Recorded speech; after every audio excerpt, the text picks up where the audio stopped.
تہجد کیا ہے؟ یہ وہ نماز ہے جو ہم پر فرض نہیں کی گئی، تو پھر اس کا اجر اتنا کیوں ہے؟ آپ نے کبھی یہ سوچا ہے؟ اس کا اجر اس لیے ہے کیونکہ اس کا پیغام نہیں آتا، اس کے لیے خود اٹھا جاتا ہے۔ آپ کے دل میں موجود تڑپ آپ کو اٹھاتی ہے، ایسی تڑپ جو گہری نیند سے اٹھا لاتی ہے، جو ہمیں آدھی رات میں اپنے بستر پر سکون سے سونے نہیں دیتی۔ اور اس تڑپ کے ساتھ جب بندہ اپنے رب کے حضور اپنی پیشانی زمین پر رکھتا ہے تو اس کا وہ سجدہ اسے فرش سے عرش پر لے جاتا ہے۔ اس خدائے بزرگ و برتر کی رحمت اپنے بندے کو اپنے سائے میں لے لیتی ہے۔ بندہ اپنے رب کے سب سے قریب ہوتا ہے۔ اس وقت بندے کا بہایا ہوا ہر آنسو آنکھ سے بہتا ہے اور سکون دل میں اتار دیا جاتا ہے۔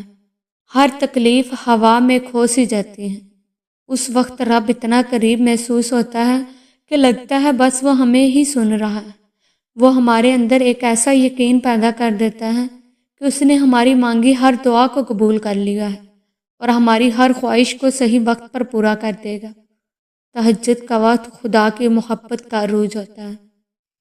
تہجد بہت خاص ہوتے ہیں، بہت خاص۔ کہ آپ کو معلوم ہے کہ فرض نمازوں اور تہجد میں کیا فرق ہے؟ فرض نمازوں کے لیے منادی اذان دیتا ہے، جبکہ تہجد کے لیے اللہ تعالیٰ منادی دیتا ہے۔ فرض نماز کے لیے اذان کو تمام انسان سنتے ہیں، تہجد کی ندا کو بعض خوش بخت انسان سنتے ہیں۔ فرض نمازوں کو بہت سارے لوگ پڑھتے ہیں، جبکہ تہجد کو اللہ تعالیٰ کے خاص بندے پڑھتے ہیں۔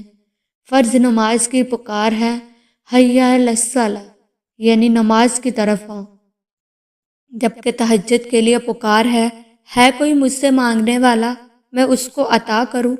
یا اللہ ہمیں تہجد کی محبت اور اسے پڑھنے کی توفیق عطا فرما، آمین ثم آمین۔